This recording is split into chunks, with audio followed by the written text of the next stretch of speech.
자, 반갑습니다. 뭐, 각종 신문물의 도입 이렇게 되어 있는데, 요 파트에서는 이제 우리가 그동안, 흥선대원군부터 이제 식민지가 되기에 이르기까지 온갖 정치적인 사건들을 봤잖아요.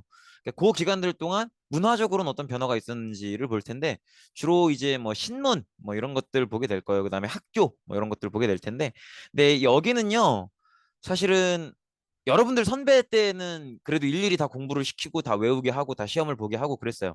근데 그때는 이제 중간고사, 기말고사 이렇게 나눠서 보던 때고 그렇기 때문에 여러분들이랑 같게 얘기하기는 어려워. 그래서 여러분들은 지금 시험 범위가 훨씬 넓기 때문에 여기는 거의 부담을 안 가지셔도 될 것 같아요. 그래서 그냥 사실 그리고 그렇게 재밌는 부분도 아니고 그냥 이런 학교들이 있었다 이렇게 소개만 하는 거거든요. 그래서 그냥 이것도 말씀을 드리자면 제가 꼭꼭꼭 찝는 몇 군데 빼고는 시험에 안 낼 거예요. 안 낼 건데 어, 그래도 학습지는 다 적어주세요. 왜냐면 늘 말씀을 드리지만 이 학교를 졸업하더라도 제가 나눠드린 학습지가 언젠가 장기적으로 여러분들한테 뭐 수능을 보든 뭐 한능검을 보든 언젠가는 도움이 될 거라고 믿기 때문에 이렇게 다 적으라고 하는 거예요. 어쨌든 한번 볼게요. 일단은 학교의 발전부터 보게 될 것 같습니다. 이제 근대적인 학교가 설립된다 이건데 근대 학교의 설립 목적은 이런 거예요. 그동안에 우리가 알고 있었던 뭐 서당이나 서원, 향교, 뭐 사부학당, 뭐 성경 뭐야 성경이 아니라 성균관 요런 학교들은 뭐 사립이든 공립이든 뭐 초등교육이든 뭐 중등교육이든 뭐 고등교육이든 간에 다 교육의 목적이 유교에 꽂혀 있단 말이에요. 근데 근대 학교라면 이제 우리가 서양 문물도 조금씩 받아들이게 됐고 강화도 조약 이후로 이제 일본이나 서양 세력들과도 교류를 하게 됐으니까 유교가 세상의 전부가 아니라는 걸 알게 됐잖아요. 그죠? 그러면 이제 근대화된 세상에 맞춰서 우리가 정말 필요한 지식들을 배워야 될 거 아니에요. 일단 뭐 가장 가까이는 다른 나라랑 교류를 해야 되니까 그 나라 언어도 어느 정도는 배울 필요가 있고요. 그다음에 그 나라에서 과학기술을 발전시킬 때 기본적으로 연구했던 학문들, 수학, 과학, 물리학, 의학 이런 것들도 이제 우리도 공부해 나갈 필요가 있다라는 거죠. 그래서 그런 것들을 이런 새로운 학문들, 근대적인 학문들을 이제 일반 학생들에게 가르치기 위한 학교들이 조금씩 설립이 되기 시작합니다. 그래서 이렇게 원산학사라 그래서 이런 학교들도 있고요. 원산학사는 이제 정부에서 세운 건 아니고 원산 지역에서 근무를 하고 있는 관리들이 그 지역의 시민으로서 관리로서 하는 게 아니라 그래서 관리들과 그 지역에 원래 그냥 사는 주민들 이 힘을 합쳐서 처음으로 이제 근대학교를 세운 게 원산학사고 그다음에 이제 정부에서 설립한 거는 영어를 가르치는 동문학이 있었고요. 그다음에 양반 자제들, 양반 자식들한테 이제 외국어 가르치는 유경공원이라는 것도 있었고요.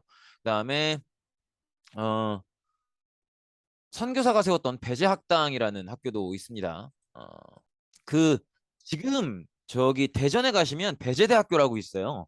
거기가 지금 원래 이 배제학당이었어요. 그래서 배제학당이 지금도 남아 있는 배제대학교고 아펜젤러라는 선교사가 세우는데 이거 그냥 적을까? 요 분이세요. 그 아펜젤러라는 분인데 이분이 이제 배제학당을 대전에 세우고 그게 이제 지금까지도 이어져 내려오고 있고 또 지금도 배제대학교에 가면 실제로 이렇게 아펜젤러 관이 있어요. 그래서 이런 부분들도 뭐 기억하면 좋고 뭐 이렇게 뭐 시험을 위해서 외워라 이런 말은 안 나와요. 근데 그냥 소개만 해드리는 거고. 어 그다음에 이제 이거 왜 잠시만요. 네, 요 분이시고 그리고 가부개혁을 추진하면서 이제 교육제도도 좀 근대적인 교육제도로 그래서 그동안 그렇게 유학만 가르쳤다면 이제는 좀 진짜 근대화에 필요한 학문들을 가르칠 필요가 있다. 이런 얘기가 나오면서 2차 가부개혁 때 교육 입국조서가 반포됐는데 요거 우리 2차 가부개혁 때 배우긴 배웠어요. 근데 제가 이제 그거보다는 재판소 설치를 조금 더 강조했었죠. 근데 뭐 어쨌든 그렇다라는 거.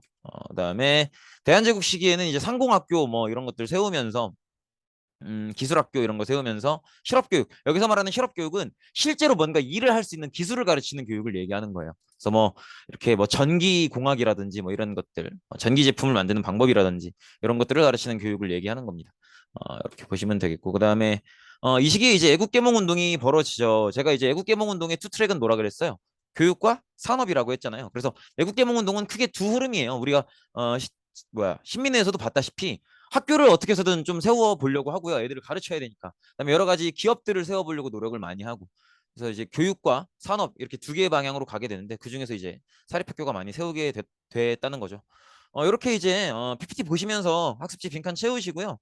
여기 나오는 지금 이 근대학교 이 파트는 시험에 낼 생각은 없어요. 이렇게 우리가 지금 범위가 너무 넓은데 요런 거 하나하나까지 다 외우라고 하는 거는 그건 좀 폭력이야. 그거는 제가 신고당할까 봐 그렇게까지는 못 하겠어요. 근데 그래도 일단은 적어 두시고 정말 언젠가 쓸모가 있을 거예요. 언젠가는 정말로 나름대로 제가 이제 핵심만 뽑아서 정리를 한 것들이기 때문에 사실 이거 말고도 학교 진짜 엄청 많아요. 엄청 많은데 그래도 이제 여러 가지 국내에서 시행되고 있는 한국사 계열 시험들에서 가장 자주 언급된다고 하는 것들을 뽑아서 만든 거니까 이렇게 홍보하는 것 같지. 내가 돈 버는 것도 아닌데 어쨌든 그렇고요. 그다음에 이화학당, 뭐 한성고등여학교 이렇게 특히 여성 교육도 조금 이렇게 강조가 되는 모습이 보이고 이화학당이 여러분들이 알고 계신 그 지금의 이화여대 맞습니다. 그래서 이렇게 남녀 평등 사상이 좀 확산되고 여성의 사회 참여 의식도 높아졌다. 뭐 여성 교육이 발전하면 그렇게 되겠죠. 그렇게 보시면 되겠고, 그다음에 이제 신문, 잡지 이런 것들도 발간이 되는데 우리는 특히 신문에 집중해서 좀 볼 거예요. 한성순보 요거는 이제 우리 기억하실 텐데 그 통리기무화문 설치되고 별기군 만들어지고 그때 있죠. 사실은 우리가 너무 양이 많으니까 건너뛰어서 그런데 이 시기 때 이제 근대화를 위한 기구들이 굉장히 많이 만들어져요. 그 중에 하나가 방문국입니다. 그래서 이렇게 한성순보라고 해서 요 이제 순자가 열흘 순자예요. 그래서 열흘에 한 번씩 발간되는 그런 신문이었고요. 어, 지금은 이제 무슨 일보 그러죠. 날마다 발간이 되니까. 근데 이때는 열흘 순 이렇게 해서 보시면 되겠고.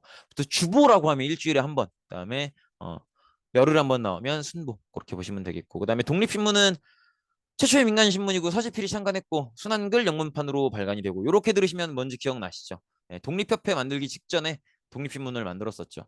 그렇게 기억해 주시면 되겠습니다. 그다음에 황성신문 여기서는 이제 일본의 침략을 비판하는 논설을 많이 싣는데 황성신문은 좀 기억을 하셔야 돼요. 독립신문이라. 왜냐면 한성신문은 이게 너무 유명해. 장지연의 시일야 방송대국 이게 시일야 방송대국이 이제 우리말로 해석을 하면 시일야 오늘 밤에 이르러 방송대국 하여튼 펑펑 운다.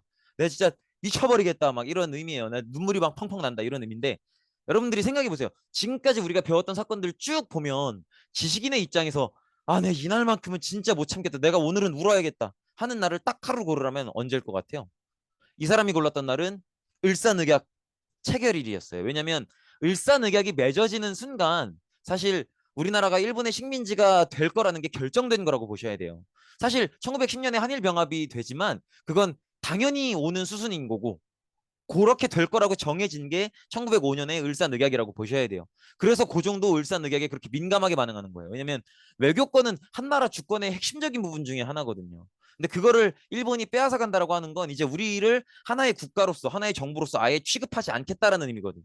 그리고 너네는 우리의 그냥 우리 일본의 너네 조선은 우리 일본의 지방 중에 하나일 뿐이야. 이렇게 취급해 버리는 거예요. 그 을사늑약이 외교권을 빼앗아 갔다라고 하는 게 그리고 통감부를 설치했다라고 하는 게 그런 의미를 담고 있단 말이야. 그러니까 이제 우리나라 직인 입장에서는 을사늑약만큼 충격적인 날이 없지. 그래서 그런 말도 있어요. 이렇게 왜 들어보셨을 거예요. 막 이렇게 좀 분위기 좀 안 좋고 황량하고 뭔가 무섭고 싸하고 이러면 을씨년스럽다 그런 얘기하죠. 그게 을사년 같은 분위기를 얘기하는 거예요. 을사조약이 맺어지던 그 해, 그 을사년에 우리나라의 특유의 그 분위기, 뭔가 싸하고 아무도 웃지 못하고 가장 비슷한 분위기를 찾자면 우리 4.16 세월호 참사 때 그 우리나라 특유의 그 분위기가 있었죠.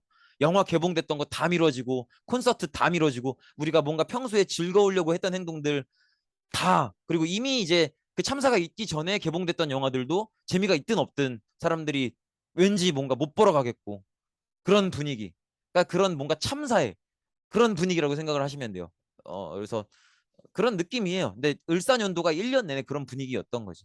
그래서 고 장지연의 시일의 방송도곡 하면 이제 을사늑약 그리고 일본 침략을 비판하는 글로도 굉장히 유명합니다. 그다음에 제국신문은 순한글로 쓰여진 건데 이제 주로 부녀자들 하면 이제 여자들 왜냐면 당시까지만 해도 여자들이 한자 교육을 못 받았어요. 근데 다행히 이제 우리나라는 한글이 있으니까 한글 교육들은 받으셨기 때문에 이제 여자분들께서 한글로라도 이제 좀 국제 정세라든지 우리나라 소식이라든지 이런 거 알 수 있게끔 정리를 한 거죠. 그다음에 대한매일신보 이렇게 배델, 양기탁 이 두 분에 의해서 이제 만들어진 신문이고요. 그리고 이분이 베델이고요. 기본적으로 영국인이에요. 그리고 양기탁님은 한번 사진을 본 적이 있죠, 우리가. 신민회 때. 그분이에요. 예, 그분이고 베델과 양기탁이 함께 이렇게 대한매일신보를 발간을 하는데 대한매일신보는 좀 기억을 하셔야 돼요. 왜냐면 베델의 존재 때문에 그래요. 이분은 이제 우리 일제시대 직전에 한국을 유달리 사랑한 몇 명의 외국인들이 있어요. 이렇게 베델도 그렇고, 뭐 아펜젤러도 그렇고, 언더우드라는 분도 그렇고, 그다음에 뭐 이제 헐버트라는 분도 그렇고, 또 헐버트 하면 이제 고종이 을사늑약의 체결의 잘못된 점과 이 체결이 효력이 있어서는 안 된다라는 거를 다른 나라에 많이 알리고 싶어 했잖아요. 그래서 헐버트한테 부탁을 하기도 해요. 그 다음에 헐버트라는 인물은 또 우리말에서 띄어쓰기를 만든 인물이기도 해요. 뭐 그런 인물도 있고, 그리고 베델 리브는 영국인인데 일본 입장에서는 영일 동맹을 현재 맺고 있고 또 영국이 만만한 나라가 아니잖아요. 그렇기 때문에 이 사람이 영국이기 때문에 대한매일신보를 함부로 까질 못해요. 근데 대한매일신보 그리고 대한매일신보를 만들고 있는 베델 양기탁도 그걸 알고 있어요. 그렇기 때문에 다른 신문보다 훨씬 더 강렬하게 훨씬 더 센 어조로 일본이 조선을 침략하고 이렇게 식민지화하고 뭐 을사늑약 맺고 이런 것들이 얼마나 잘못된 건지를 어느 신문보다 가장 강렬하게 비판해요. 그래서 근데 이제 베델의 존재 때문에 그렇지. 아무리 세게 얘기를 해도 일본 입장에서는 대한매일 신보는 건드리기가 부담이 있는 거죠. 그래서 이렇게 보시면 될 것 같고요. 이제 그 흐름의 하나로 이제 국채보상 운동도 적극 지원을 해요. 이제 국채보상 운동이라고 하는 게 이제 한 푼 한 푼 사람들에게 모아서 진행을 할 거 아니에요. 그러다 보니까 홍보가 중요하겠죠. 그래서 그 홍보에서 신문으로서 굉장히 큰 역할을 한다는 거죠.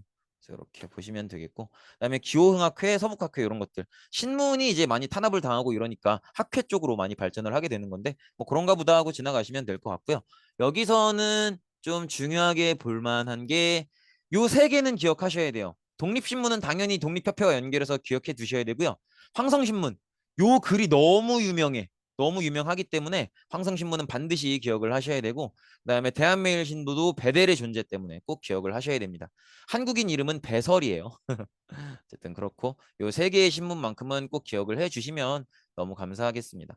이렇게 보시면 되겠죠. 그래서 이런 식으로 나름대로 노력을 했었다 정도 보시면 되겠고 뭐 문학, 미술, 음악 이쪽은 그 과목 가서 배우세요. 네. 뭐 여기서 뭐 이렇게 중요하게 볼 건 아닌 것 같아요. 그리고 종교 파트에서는 뭐 천주교, 개신교 신자들이 좀 늘어났는데 사는 게 워낙 힘드니까 어디다가라도 마음을 의지하는 거예요. 뭐 그 예수님이 됐든 뭐가 됐든. 그리고 손병희가 이제 동학을 천도교로 개편하는데 요거는 천도교라는 단어는 알아두셔야 돼요.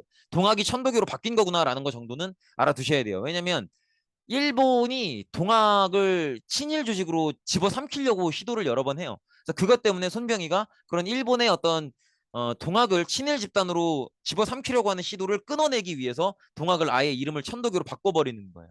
그래서 이렇게 그리고 천도교를 좀 기억하시면 좋은 게 천도교도인 독립운동가들이 꽤 많아요. 그렇기 때문에 이제 천도교는 좀 기억하시는 게 좋습니다.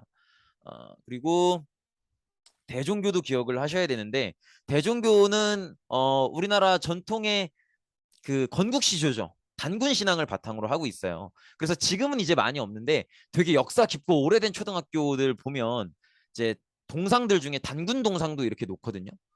어, 이제 중고등학교는 그렇게까지 안 하는데 초등학교는 유명한 역사적인 인물들을 이제 교육 차원에서 동상으로 제작을 하잖아요. 뭐 세종대왕도 그렇고 이순신도 그렇고 그리고 단군도 놓는 경우들이 있는데 약간 대종교의 영향이 있어요. 그래서 이렇게 단군 신앙을 가지고 있고 그래서 단군을 믿기 때문에 어느 종교보다 종교적 이게 민족적인 종교가 대종교고 그래서 그렇기 때문에 이제 다른 어떤 종교보담도 우리나라가 특히나 무장투쟁하는데 대종교가 지원을 굉장히 많이 해요.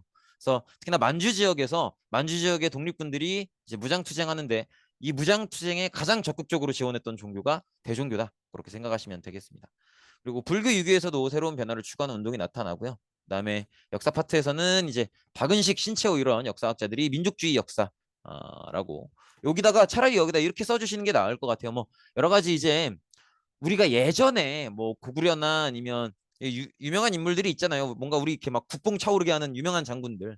그런 장군들의 역사를 한 번 더 쓰는 거예요. 이렇게. 그래서 민족주의 역사 이런 걸 민족주의 역사라고 해요. 우리 민족의 자부심을 조금 더 느끼게 하는 그런 역사들. 근데 사실 이런 것들도 어떤 문화적인 흐름이에요. 지금 제가 이걸 찍고 있는 게 지금 7월 29일인데 지금 그 영화 한산이 엄청 유행을 하고 있거든요. 이게 지금 영상으로 올라갈 때쯤엔 이미 다 뭐 막 내리고 그랬겠지만은, 근데 그런 것들도, 그리고 저번에 명량도 1,400만 이상 찍었잖아요. 그러니까 지금 사실 근데 그런 영화들이 사극이잖아요. 그럼 사극의 특징은 뭐예요? 교과서가 스포잖아. 사람들이 이미 다 알고 있다고. 명량 내용 뭐겠어요? 이순신이 이긴 거야. 한산 내용 뭐겠어요? 이순신이 이긴 거예요. 그 누가 몰라. 근데도 가서 1,000만 명이 가서 보잖아. 그럼 이거는 뭔가 사람들이 국뽕을 느끼고 싶어 한다는 거거든. 그게 왜 그런 거냐면, 지금 뭔가 살기가 힘들고 지금 우리 민족 전반이 뭔가 위기라고 사람들이 느끼고 있는 거야. 그러니까는 지금 뭔가 위기라고 느끼니까, 아, 우리가 지금 위기지만 뭔가 타개해 나갈 수 있어라는 걸 본능적으로 찾는 거예요. 그러니까 이렇게 막 우리 민족이 옛날에 우수했던 거, 아니면 우리 민족이 위기였을 때 우리 민족을 뭔가 구해준 구국의 영웅 막 이런 걸 이렇게 영화화하고 이러면 사람들이 좋아하고 그러는 거예요. 그러니까 이런 문화, 여러 가지 뭐 영화라든지 뭐 문학 소설이라든지 이런 것들이 시대별로 어떤 것들이 유행하는지를 보는 것도 조금 하나의 어떤 흐름을 보는데, 사회 변화의 흐름을 보는데 되게 의미가 있습니다. 어쨌든 그렇고, 그다음에 이런 것들도 한 번씩 적어주시면 좋을 것 같아요. 대한제국 때 여러 가지 근대화 정책 중에 하나로 우리 글을 제대로 연구해보자라고 해서 국문연구소를 설립하기도 하고요. 이 국문연구소에 소속하셔서 굉장히 우리나라 문법, 뭐 맞춤법 이런 것들을 철저하게 연구를 열심히 하셨던 분이 또 주시경 선생님이 계세요. 이분이신데, 어, 이런 분들도 사실은 세종대왕께서 한글을 만드신 것도 너무 중요하고 가치 있는 일인데요. 저는 그렇게 생각해요. 뭐 우리가 한글이 과학적이다 뭐 이런 얘기 많이 하잖아요. 근데 한글이 과학적인 건 당연해요. 왜냐면 문자의 역사에서 막내예요, 한글은. 한글보다 늦게 만들어진 문자는 에스페란토라는 거밖에 없어요. 그러니까 전 세계 이제 문자들 중에서 되게 나중에 나온 문자이기 때문에 과학적인 게 어떻게 보면 당연하고요. 그리고 한글은 사실상 한 사람에 의해서 체계적으로 발명된 거잖아요. 근데 다른 문자는 보통 이제 민족의 수천 년의 역사를 걸치면서 자연스럽게 하나하나 생긴 거란 말이에요. 그거보다는 한 사람의 체계적인 계획과 어떤 조사, 연구에 의해서 만들어졌으니까 더 과학적이고 체계적이고 이런 게 당연하죠. 근데 그러니까 세종대왕이라는 그 이도인데 본명이, 그분이 천재였다라는 거에 감사해야지 뭐. 근데 어쨌든 저는 그렇게 생각해요. 식민 지배를 거쳤던 나라 중에 식민 지배를 했던 나라의 언어를 공용어로 삼지 않는 경우가 거의 우리밖에 없어요. 그러니까 필리핀도 미국 식민지를 거쳤잖아요. 그래서 필리핀도 영어를 공용어로 쓰거든요. 그래서 브라질도 포르투갈 식민지를 거쳤기 때문에 포르투갈어를 공용어로 쓰고, 그다음에 뭐 거기 그 옆에 칠레나 뭐 멕시코 이런 나라들도 다 에스파냐를 식민지로 당했었기 때문에 에스파냐어를 공용어로 쓰고 그래요. 근데 우리는 일제의 식민 지배를 당했는데 여러분들 일본어 잘해? 아니잖아. 그죠? 그러니까 이거 우리말을 우리가 철저하게 목숨 걸고 지켜서 그런 거라고. 그러니까 이거는 우리가 우리말을 이런 정도로 지켰다는 건 굉장히 많은 사람들이 목숨 걸고 지켜냈다라는 거지. 오히려 여기서 더 저는 자부심을 느낄 만하다고 생각해요. 뭐 어쨌든 뭐 제 생각이고요. 여기는 이제 그냥 적어두시고 뭐 이렇게 여기도 시험에 내기는 좀 뭐해요. 그냥 지나가시면 될 것 같아요. 이렇게 민족의식을 일깨웠다. 역시 우리 민족의 민족의식을 일깨우게 하는 건 역사와 문자죠. 그래서 사실 그렇잖아요. 역사는 말 그대로 우리 뭐 영화 명량이나 한산 같은 거 보면 느낄 수 있는 거고, 문자는 별거 아닌 것 같아도요. 사실 그 놀라운 거잖아. 여러분들 팸에 뭘로 해? 한글로 하잖아. 그러니까 세종대왕의 위대함이죠. 세종대왕이 몇백 년 전에 만든 그 문자를 아직도 너무 잘 쓰고 있잖아요. 뭐 어느 간판을 봐도 그렇고. 사실 그래서 저는 요새 이렇게 보면 막 아파트 이런 데나 보면은 이렇게 업체 간판도 그렇고 쓸데없이 영어를 너무 많이 쓰잖아. 나는 좀 불만이에요. 예전에 너무 가슴 아픈 소식을 들었던 게, 어떤 신축 아파트에서 그 아들네 집에서 사시는 아버님이셨겠지. 나이가 지긋하신 분인데 원래 이제 경로당을 다니시던 분이세요. 노인정을 다니시던 분인데 이제 이 신축 아파트로 이사를 오신 거예요. 그러면 이제 그 동네 노인정을 가서 이제 인사도 하고 해야 될 거 아니에요. 그래서 이제 그 동네 노인정을 찾으려고 그랬는데 아무리 찾아도 없는 거야. 근데 그 정도 규모의 아파트 단지면 없을 리가 없는데. 그래서 며칠을 찾다가 아들한테 물어봤는데 노인정이라고 안 써놓고 시니어 클럽이라고 써놨던 거예요. 우리나라 사람만 가는 노인정인데 굳이 그렇게 시니어 클럽이라고 써놓을 이유가 있냐고. 나는 그래서 좀 우리말로 바꿀 수 있는 건 우리말로 바꿨으면 좋겠어. 짐이 뭐예요, 짐이. 운동터. 이렇게 하면 되지. 그죠? 운동터 얼마나 좋아. 이렇게 뭔가 이렇게 너무 영어 좀 그래. 커피숍은 이해가 가. 커피가 이제 원래 원어가 영어니까. 근데 굳이 뭐 무슨 안 그랬으면 좋겠어요. 우리말로 쓸 수 있는 건 우리말로 썼으면 좋겠어. 좀 너무 심하다는 생각이 요새 자꾸 들어요. 그리고 막 이렇게 카페 같은 데 가도 이제 좀 어르신분들을 위해서라도 한글로도 같이 펴게 했으면 좋겠어. 막 뭐 무슨 막 아메리카노 프라푸치노 막 이러면은 어떻게 알아듣냐 그거를. 아유, 좀 그래요. 하여튼 하소연이었어요. 어쨌든 그렇고 여기까지입니다. 그래서 너무 갑자기 꺼졌는데 이번 시간에는 이제 좀 저기 뭐야 날린 부분이 많잖아요. 다시 한번 좀 보면 어, 요 부분 정도만 보시면 돼요. 여기서는 우리가 어, 요 신문 요 신문 세 개 정도만 보시면 어, 요거 요거 요거 정도만 보시고 나머지는 프린트에 적어만 두시면 그리고 나중에 이제 여러분들이 역사에 정말 필요가 있거나 아니면 관심 있으실 때 한번 읽어보시면 좋을 것 같습니다. 네, 고생 많으셨습니다. 오늘은 여기까지입니다.